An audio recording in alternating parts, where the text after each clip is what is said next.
Well-being is extremely important. It's not just in your performance and in work, it's in your relationships, it's in your physical health, your longevity. There are many places where in our culture, people are starting to recognize that well-being is very key. So this has been really exciting. So I thought of that go-get-it attitude, that appreciation for challenge, that enjoyment of putting in effort and persisting is really apparent to me in Montessori students.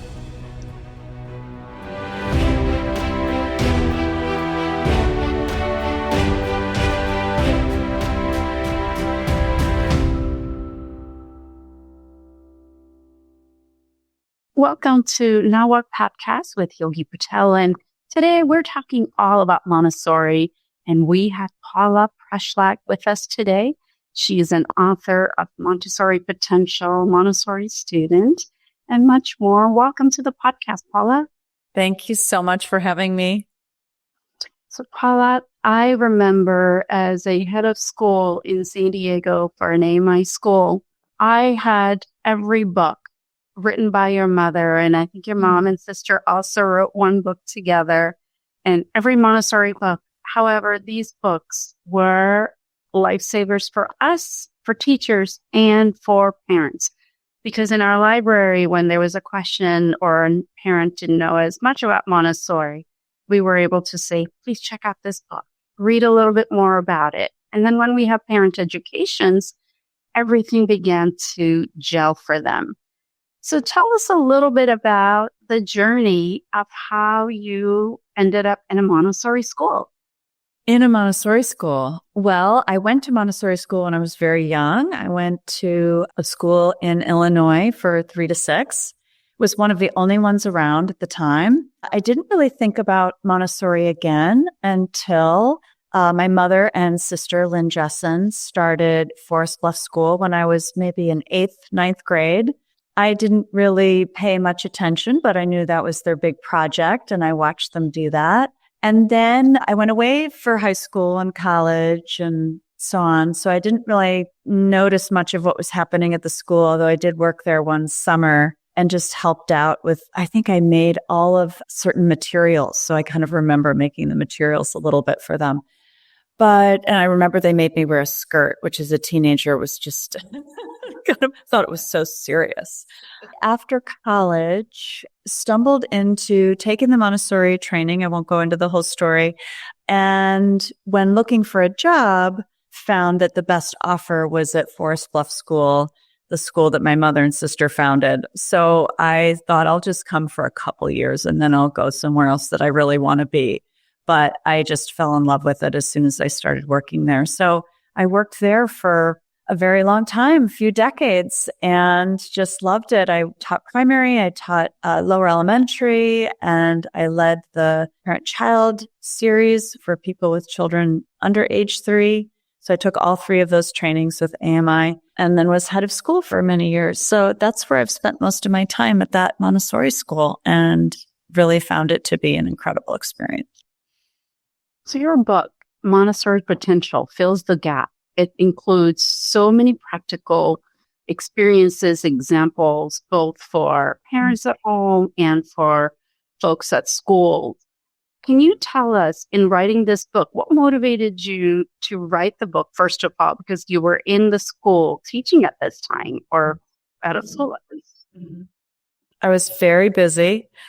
I kept finding over the years that people were asking the same questions, that I heard fellow educators saying the same things. There were certain themes that just kept coming up in Montessori again and again. I kept seeing these amazing results with these children who went through Montessori when they were older, and seeing them as young adults and just knowing what they were like when they were young, working with them and their families, and seeing them reach this incredible potential as a person just over and over and over, and thinking everybody should have this, wanting to be able to explain to people that this was happening, why I think this is happening, be able to explain Montessori through that lens. So I was really compelled to write a book to address the frustration that people seem to express of constantly answering the same questions and thinking the same things. If only we could tell people how great this is. And my mother's books and my sister Angelin's book on research are powerful, but it felt like a different time and place and a time to tell people why right now Montessori meets the needs that we have in our culture, which is to help young people be brave about taking chances, be able to work together with others, be more entrepreneurial, be able to think outside the box, to be adaptable. And I saw that Montessori graduates are doing this. So I wanted to explain why. So that's why I wrote the Montessori Potential. Yeah. So as a Montessori head of school or just an author, when you speak to others, it's not quite easy because Montessori has so much depth to it. Mm-hmm. What are some of the misconceptions? Just, there are many, but what are one or two that we could explain on this podcast so folks can understand some aspects of Montessori clearer? I mean, it's hard to say to me personally what might be common misconceptions because I'm actually really amazed that 10, 15 years ago, when I was asked on an elevator, what do you do? And I mentioned Montessori, some people didn't know what that was. And now it's pretty rare that someone asks me what it is. So I think that more people have a better idea of what Montessori is and have heard of it than ever before in history. Sometimes they think that Montessori involves more freedom than they're comfortable with, or that it's very rigid. Those are two comments that I hear. And I think that those and other misconceptions come from limited experience with a Montessori school that may not be very authentic. People can use the word Montessori and do anything they like. It's not trademarked in any way. People have such a variety of experiences with what they think might be Montessori.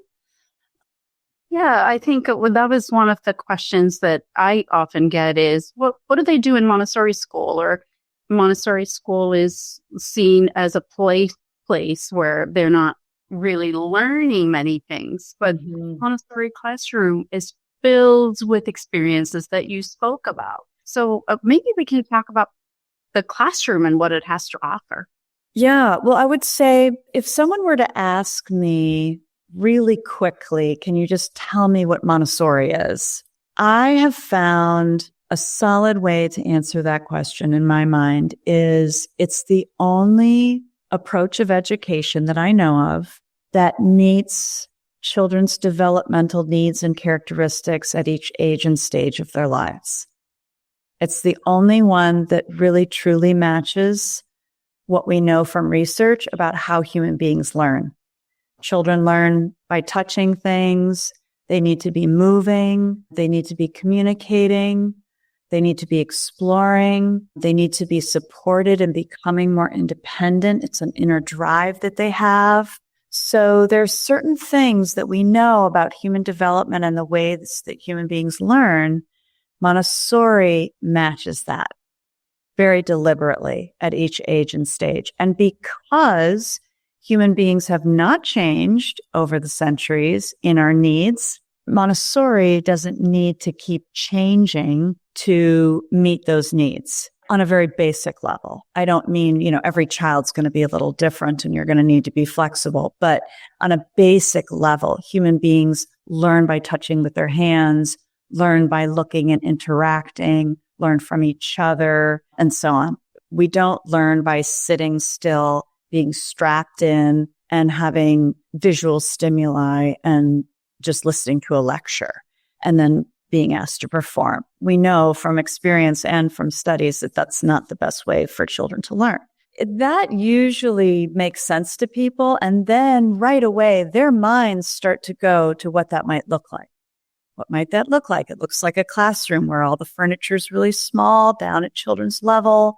They can get to the materials. They can take activities off the shelves and engage in them. The teacher goes around and helps them. Children are allowed to interact with each other. So many features of Montessori start to make sense to people when they understand that that's where it's coming from It just sets the stage for people to understand it. They typically get very enthusiastic and ask lots of questions. So with Montessori education, how does it go beyond? So it could be applied in the classrooms, home, and in the social context, including leadership, right? So we're teaching children a variety of skills. Can you speak about how this preparation begins?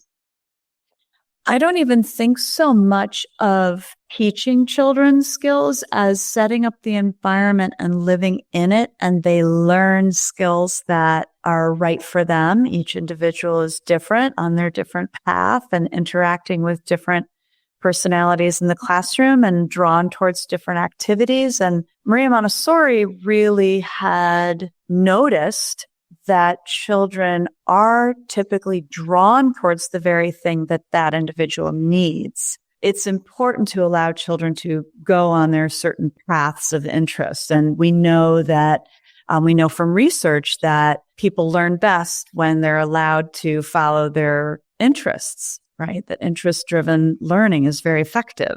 I think one of the things that pops up for me as we were just talking about this is you talked about the materials that are laid out in a classroom. So maybe we can talk about how mistakes are seen or grading or testing in traditional versus Montessori. How do children see where they need to make adjustments? Such a good question. It's one of my favorite things about Montessori is that in traditional school or conventional school, we see the child as a person who needs to be given information, and then we test them to see if they absorbed it. And we want them to give us the answer to the question with the information that we've given them. And so tests are really designed for, choosing a certain answer, not necessarily coming up with an original answer. So we're really training our children in an unconscious way towards not being so original or brave about making mistakes. They're praised for coming up with the same answer that they were told already. So it's really a memory retrieval game. Whereas in Montessori, the child is shown how to use a material. They use these physical materials again and again. They might use this math material in such a way that they then find the answer to their problem, to their math problem. If they make mistakes in the process of using that material, which mirrors the abstract process that we do in math, it's the same, it's just physically laid out. They then find that they have the wrong answer. They can go back through the process on their own with the privacy on their own and figure out where they erred. They don't need an adult to come and tell them that they're wrong. And I think that's really key because you think about, I went to traditional school, conventional school, all through grade school, and the experience of constantly being told, you're right, you're wrong, you're wrong, you're wrong, you're right, you're wrong, you're right, you're right, you're wrong, you're wrong, you're wrong, you're wrong, is really, it's harsh. I mean, I don't think as adults, we really enjoy that very much. And for a child who's really sensitive and who's building their personality, it's a very harsh thing that we do to ourselves. And we do this over and over and over in our culture and sort of think of it as being normal. We think of it as being the way we learn. We think of it as being school. It doesn't have to be. For someone, when I see these children work with materials and find where they went wrong, and sometimes they went wrong in multiple places, and sometimes they'll fix one thing. They'll still end up with the wrong answer. They'll go back and they'll do that thing correctly and then find another mistake that they made. When they finally, sometimes after 2 hours of working with a friend, going through a math problem, they find the way to do the whole process correctly on their own. Not only are they much less likely to forget again, they understand processes then to picture it abstractly. When they're doing math abstractly, they can really picture all the parts of a process. But the way they feel about themselves is, I've got this. I know how to fix my mistakes. It's not a big deal. It's not shameful. I don't need somebody else telling me. No one's looking at me and making a big deal out of this. It's just for me. And I know I can do it if I keep trying. That sets up a whole different mindset for life. I see these graduates go into college and into the workforce beyond, and they are so gutsy about things that they will try to do, but they will persevere until they get it. They will keep doing things until they get good at it. They will try things that are something that they're not considered adept at, and they will become very proficient at it. And they take pride in that, and they enjoy the process. They enjoy the process of getting things wrong and keep going until you get it right. We should all be like that. That's so much more. I mean, talk to anybody who's hiring a young person, and they would be thrilled to find somebody who has that persistence and that attitude and doesn't need to be coddled, doesn't need to be praised, doesn't need a lot of attention for what they did or didn't do well. They just will do the job and enjoy it. And it's interesting. I've been reading. So my sister Paula Lillard is writing a new book. And so that should come out in the next 18 months to 2 years. So it's very exciting. It's about the research that's been done specifically in Montessori. There are maybe over 2,000 research studies that have been done over time, which is pretty substantial for any one topic, right? So we're really excited about this. And one of the most compelling areas of research is in the topic of well-being.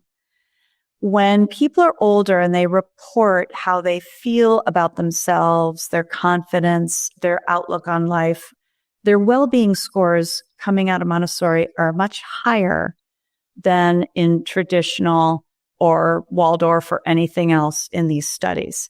One of the biggest deciding factors, or one of the features that researchers look for, whether a person seeks out challenge. And when a person seeks out challenge, that's considered a very good indicator of well-being. You feel confident, you're not too worried, you enjoy challenge, you believe that you are going to be able to get better at something if you put effort into it. It's a really good indicator for well-being. Well-being is extremely important. It's not just in your performance and in work. It's in your relationships. It's in your physical health, your longevity. There are many places where in our culture, people are starting to recognize that well-being is very key. So this has been really exciting. So I thought of that go-get-it attitude, that appreciation for challenge, that enjoyment of putting in effort and persisting is really apparent to me in Montessori students.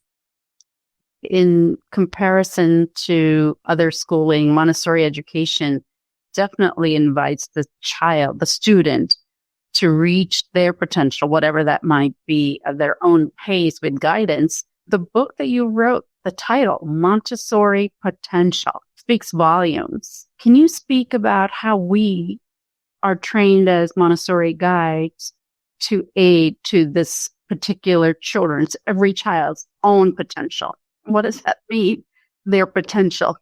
Right. It's a bit of a catchy word sometimes. And I think it is really, it's a great question. So I think it's important to think about. Maria Montessori herself talked about teachers trying to train ourselves to envision the child who is not yet there.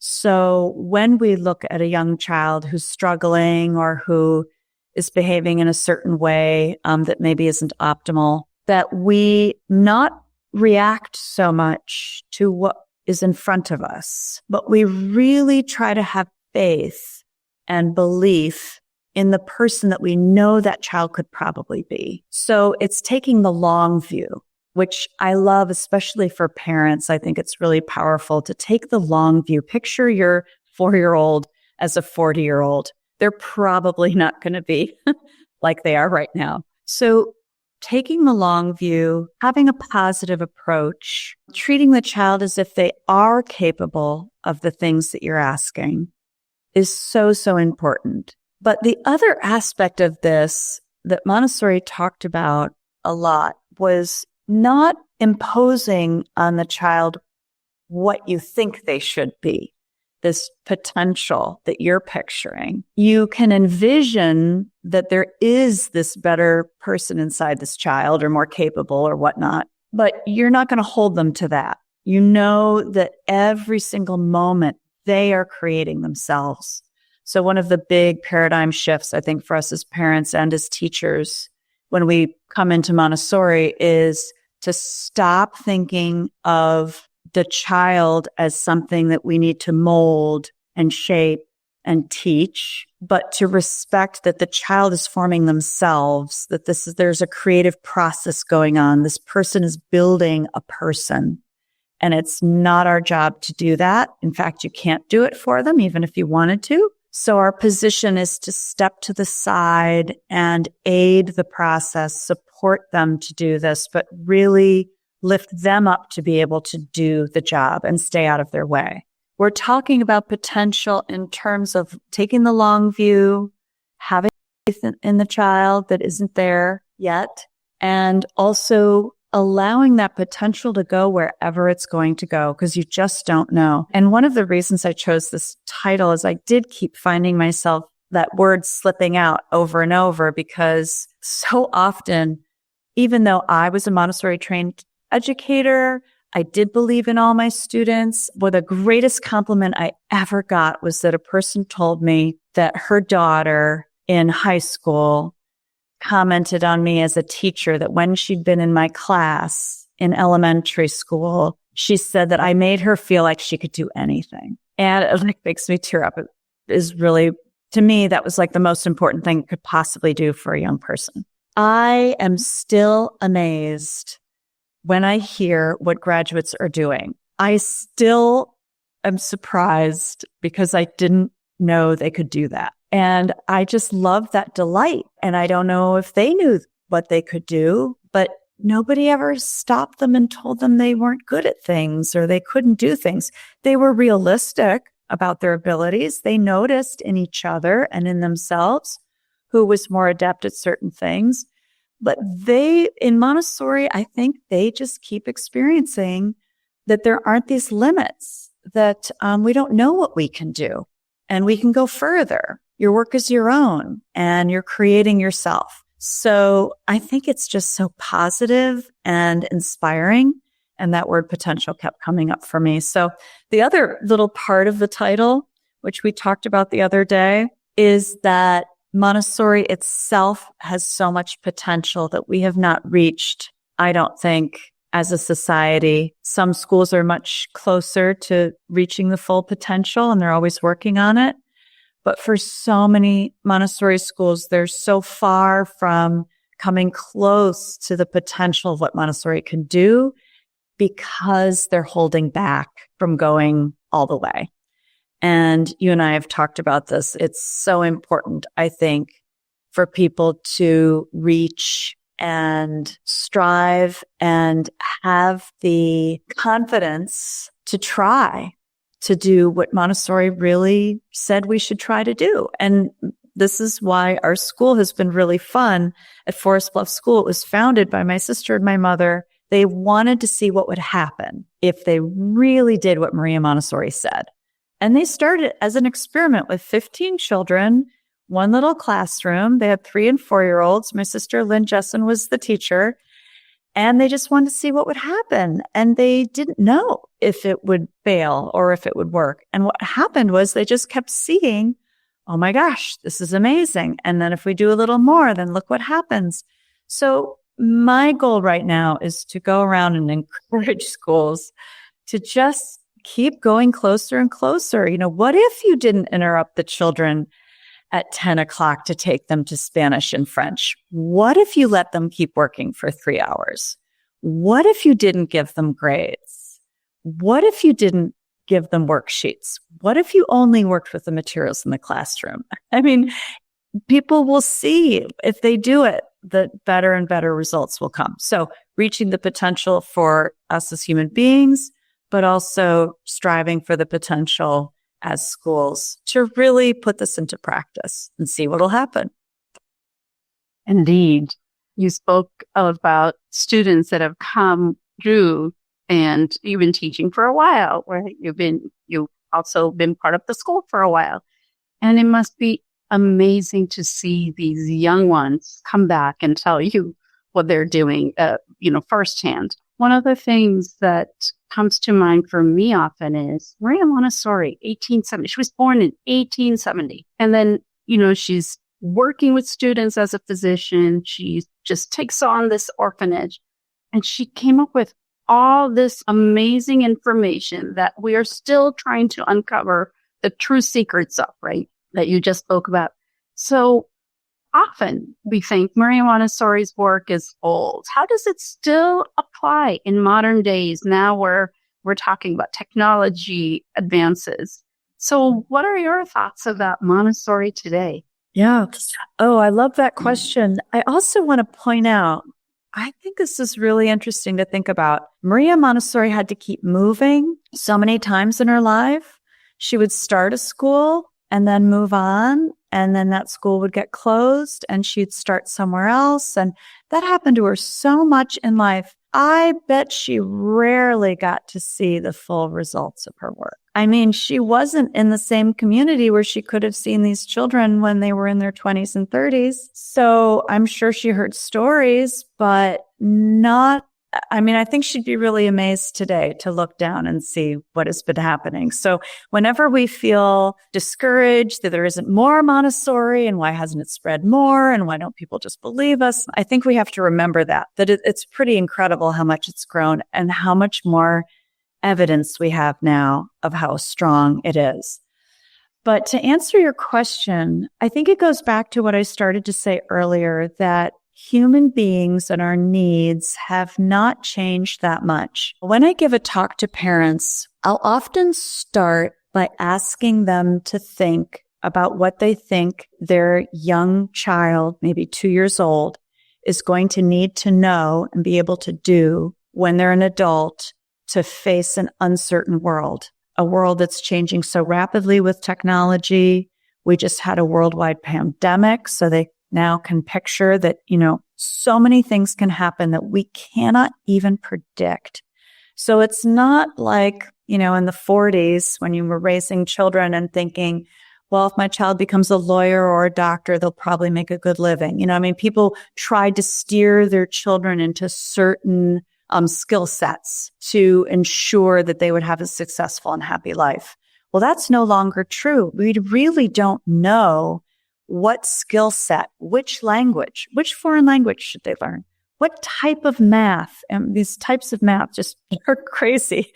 What type of math? What kind of reading program is going to be most successful? We really don't know. And so those things are all a gamble. How is it going to turn out raising children with so much technology and on screens? We really don't know. These are experiments. The world is changing so fast. But what doesn't change is something that Maria Montessori talked about again and again and again, that is a human characteristic that makes us different from any other creature, which is our ability to adapt. She talked about adaptability. She said this is the most important thing that we can nurture in ourselves and in our children, the ability to adapt. Children are extremely adaptable because they can be born into any time, place, or culture and acquire those times and that culture, that language, that way of being.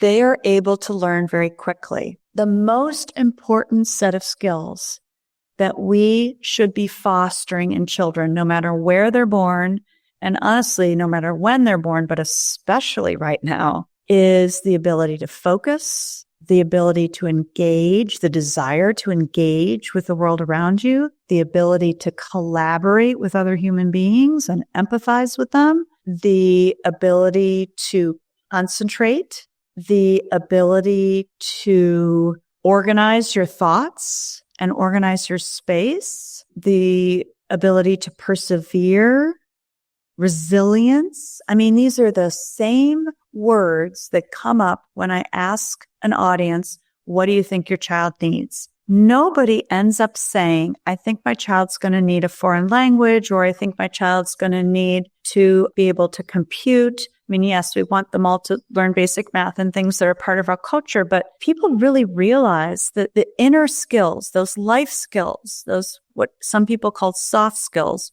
are the most important thing. And those will be used and those will be attributed and those will be connected to anything that a human being is going to need to know how to do and is going to tackle in their lives.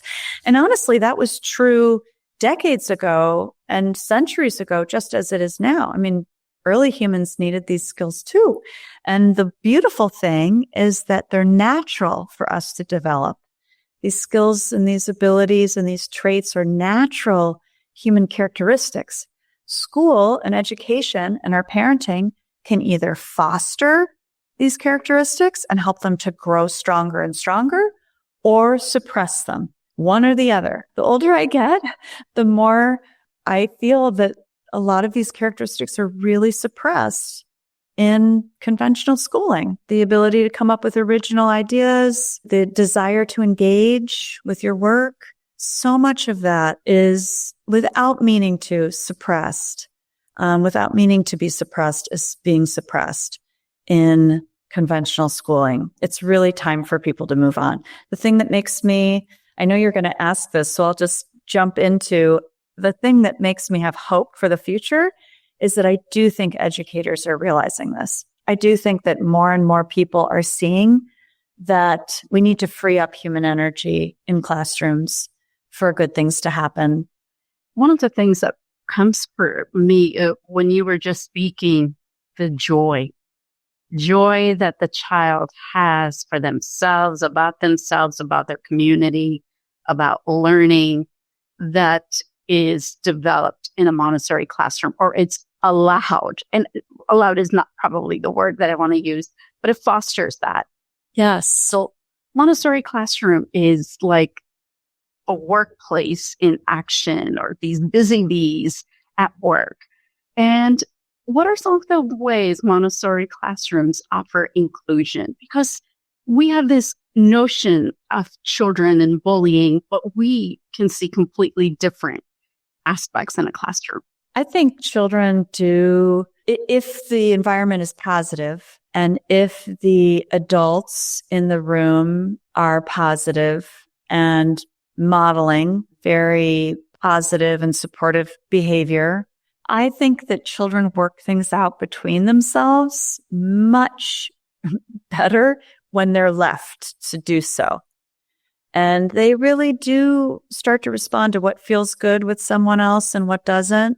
They work out their social issues and they accommodate each other and support each other and help each other in a much more natural way. As you say, I think it's very much a part of human nature. You know, Maria Montessori, I've noticed when I've read her work, she often quotes William James. I think it's William James, an early psychologist or philosopher. And he was perhaps one of the first positive psychology writers. And I think and Rousseau was a little bit this way too. I think that Maria Montessori really saw human beings are basically good. And that might have come a little bit from her experiences, her positive experiences with religion, that human beings are basically good and that we need to foster those behaviors and that nature rather than punish and, be punitive with children to get them to behave well. In terms of inclusion, in terms of their joy, I think when they're able to live in a positive environment, you see a lot of really good things come out of them. Also, you see these spontaneous moments of a child just sort of, skipping across the room on their way to get their work, or singing to themselves, or just, looking happy. It always amazed me when we'd have a vacation from the school. One of the things we do at Forest Bluff School is the head of school traditionally opens the door in the morning to let everybody in. We try to let the teachers get ready in their classrooms up to the last minute. And then we go and open the doors. And the children just practically run down the hallway. They're so enthusiastic about coming into the building and getting to their classroom and getting right to work, whether they're, really little or an adolescent. And it is really amazing because you think about, I remember going to school and you've got your backpack and you're sort of trudging along and you're looking forward to seeing your friends, but you weren't that excited about the day, the whole day. Montessori children are excited about their day because it's their day. It's their work. They have something in mind that they want to do. And you think of us as adults, sometimes they'll explain to parents, it's a little bit like, if you go to work and you've got projects you're working on that you're excited about, especially if the project was your idea, it's very different than going into work to fill out a list of tasks that you've been given by somebody else or they're just checking off. And that right there is the difference between conventional education and Montessori. So which would you prefer to spend your time with? And which one's going to bring out the best in you? And which one are you going to put the most effort into?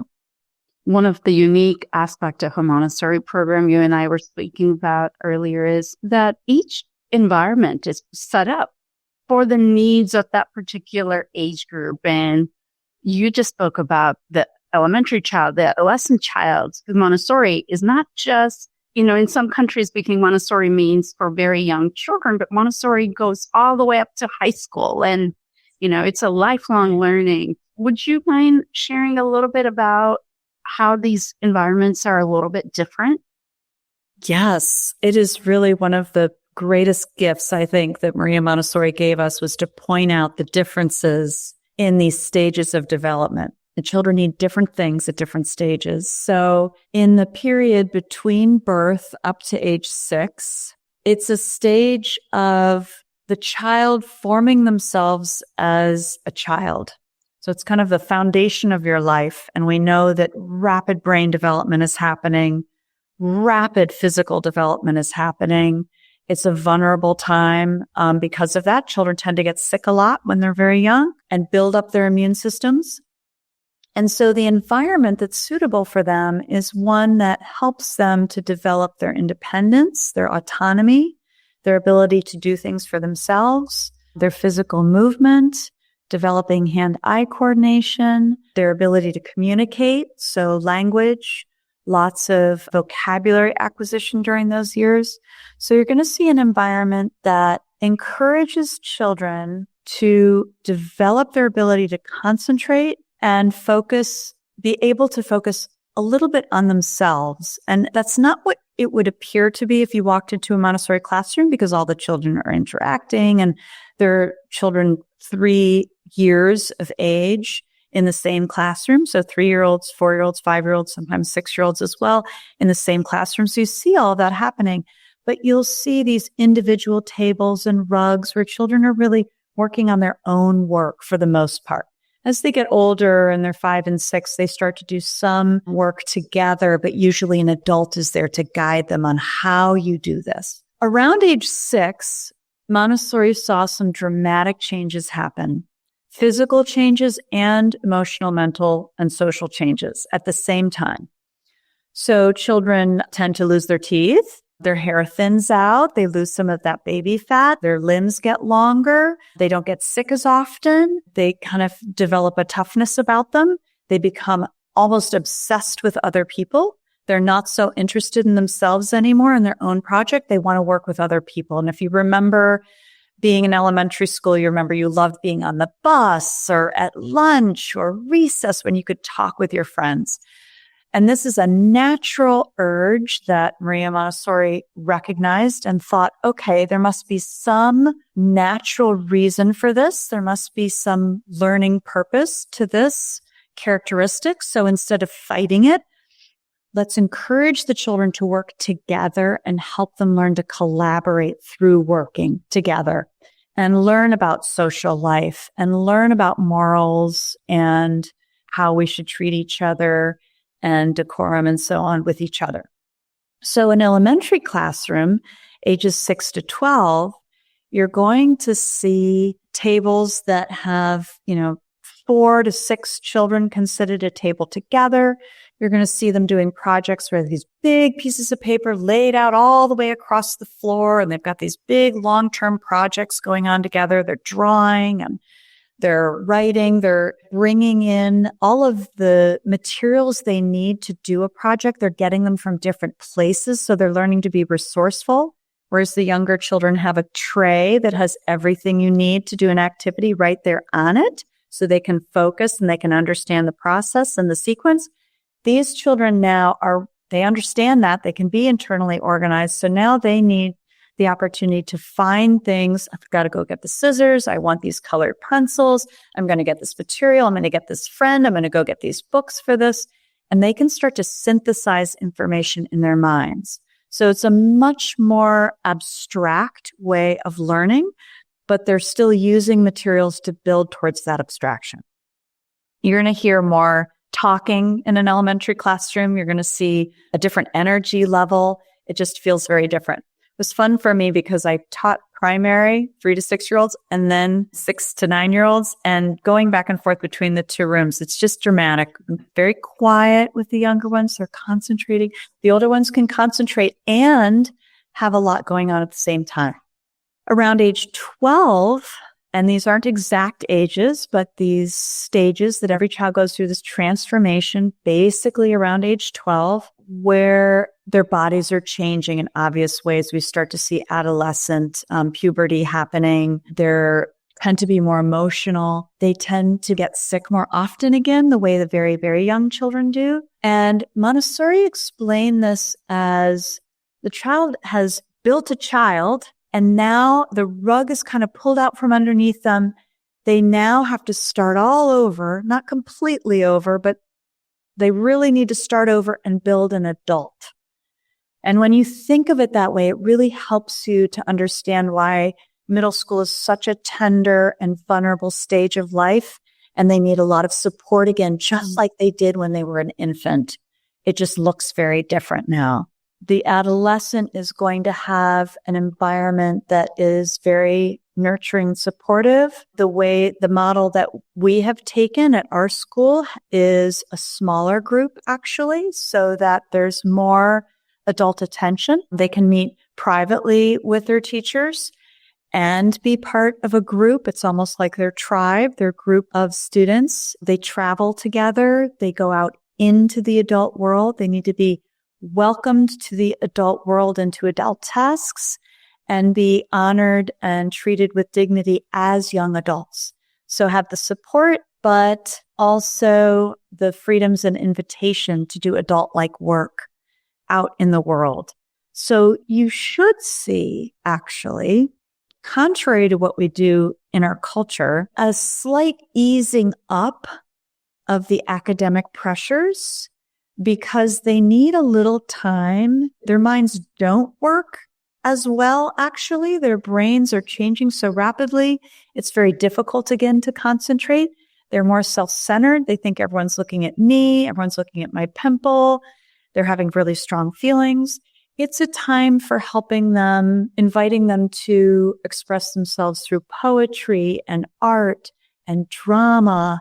And coming into the adult world, they still need to be doing their math and language and science and so on. But we want to ease up just a little on the sense of pressure with that and allow for time for this other development to happen. And then you get the whole child being supported, and you actually see that they have more energy and ability to concentrate on the academics because they can go do some physical work, maybe cook for the class, do something else, and then come back to the academic work.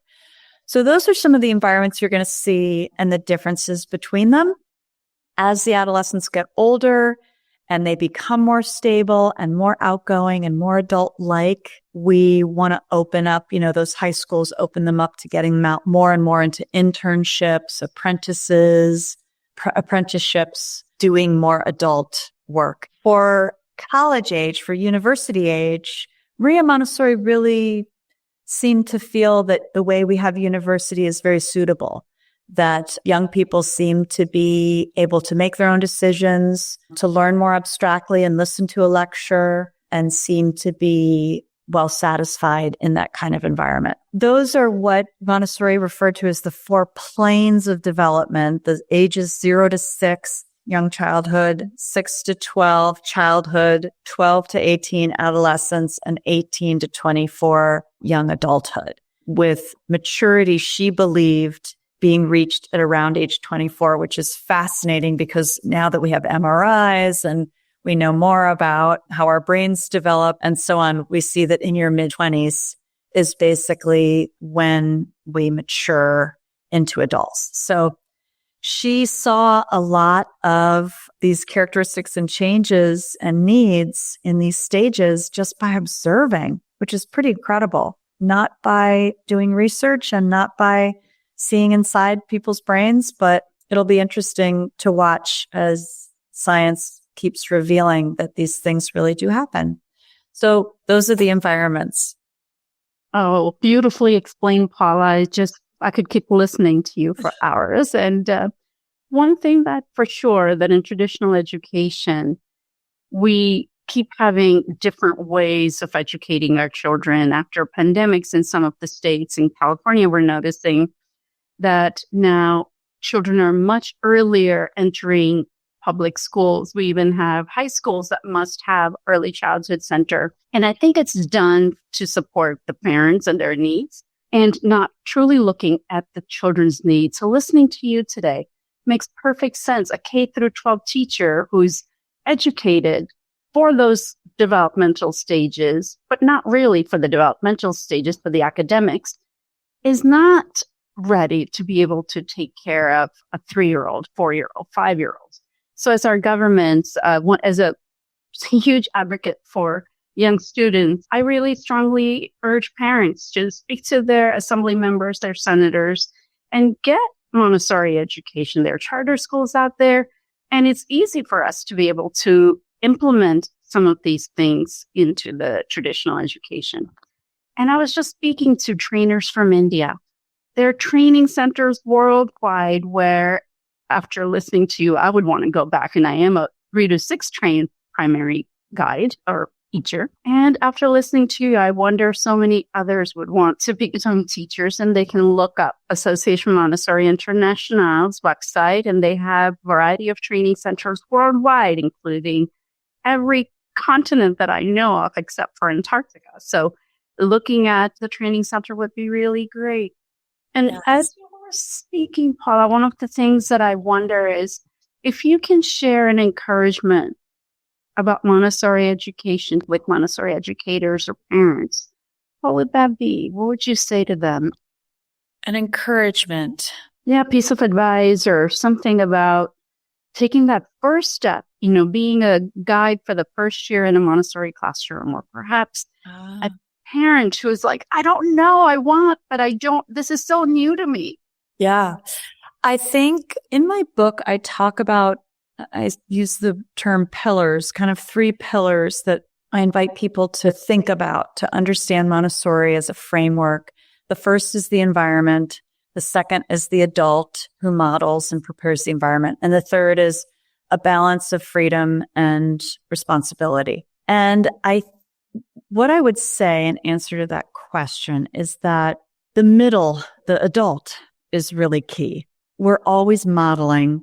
And the longer I have been talking with parents, and as I've gotten older and older, and the parents I'm talking to have gotten younger and younger, the more I find myself saying, we can really overthink all of this by focusing so much on our child. And I think there is so much stress in our culture and our society right now to focus on the children.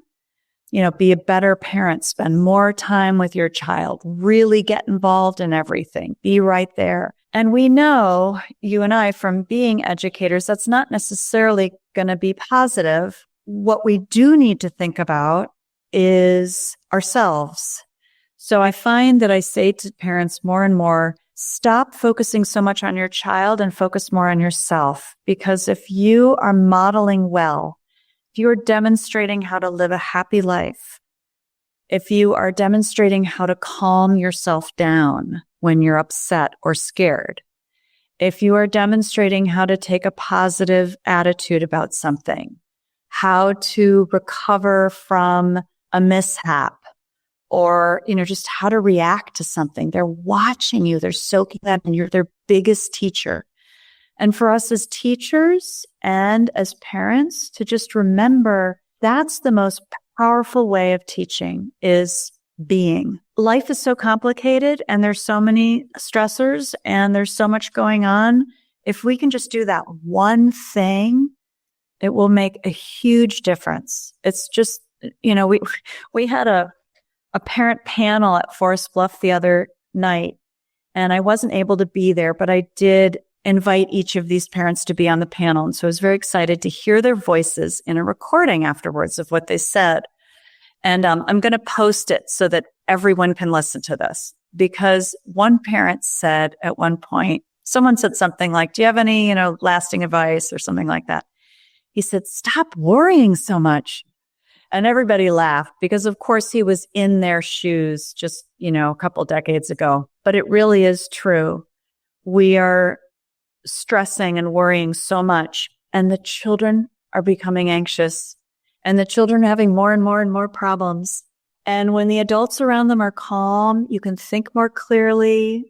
The answer comes more clearly to you. It's interesting, Adele Diamond, who does a lot of studies with executive function in children, she points out that you cannot think well when you're stressed. To be able to think, you need time and you need to be calm. And that's what we hope to give our children in a Montessori setting, whether it be at home or in a classroom. Time to think through your thoughts, to make a decision, to act with intention, to concentrate on what you're doing. So the biggest piece of advice I would have is to focus on yourself, calming yourself down, modeling, be the person that you would like to see your child be something like someday. And then it will happen. It really does happen that way because nature set it up to happen that way. But if I can say one other thing, Yogi, it would be, if I only had one piece of advice for parents of what not to do, it would be keep them away from screens. Keep children away from screens. We cannot emphasize that enough. I feel that I keep seeing perfectly wonderful children with well-designed brains ready to go. And then it's like they get put through this blender of images and overstimulation with screens for a few years, and out comes a totally different being that's really difficult to work with. Just don't do it. People will never regret not putting their children in front of screens. They may regret putting them in front of screens. So that would be my parting word. Keep them away from screens. Have them live next to you in the real world, collaborating with you, and invite them to do things with you. Cooking, cleaning, whatever you're doing, ask them to join you, because that's how human beings learn. Absolutely. And Dr. Adele Diamond will be on our podcast in March. So I'm looking forward to just asking her anything and everything, because she's a huge researcher and she definitely supports Montessori education. She's amazing. Paula, she's awesome. Paula, can I see the book that you have written? So others, if they're looking, this is the book that we had in our school library, and we still do. And the Montessori Potential. It's for every parent and every child. And thank you, Paula, for writing this book. And can you tell us one favorite part of your book? I bet you maybe have all of them that are favorite, but is there anything that in particular that was like, wow, when I wrote this, I thought? I guess I would say I don't really have a favorite part anymore, but I would say that when I was writing it, I kept insisting that we needed to put in stories of real children. I had this journal, and then in my mind, I had so many stories and anecdotes and experiences I'd had that I believed would bring it to life for people. But I had this journal where I had written down word for word little things they had said and done. And I wanted to share that because I really believed I haven't seen that much. I really haven't seen people bring to life the stories. I've heard all the stories. I've seen the stories. But I thought that would be the most powerful way to help people understand not only that these are real children and they make mistakes and are confused about life and, have struggles and all of that too, just like any child, but that these amazing things happen in Montessori classrooms. So I would say the chapter where I give those stories, and then all throughout I put anecdotes as much as I could so that while people were reading information, every couple pages they'd get to a story, and then every couple pages they'd be in another story, because I wanted it to read, a little bit more like a novel, the feeling of like this is real, and help people picture it and just bring up all those emotions and thoughts of their own. And so I hope I was able to do that with the book. And so that was something that was really important to me. I didn't want it to read like an academic book or just a nonfiction information book. I wanted it to be full of life. It was definitely relatable and educational and empowering. So I definitely appreciate you being here and speaking about Montessori. There's so much that we did not discuss, and there's never a time, but an hour to share all the information you have would be truly helpful for both parents and caregivers. Thank you, Paula. Thank you so much, Yogi. It was really fun. It was an honor to be with you with all of your experience. Thank you. Thank you.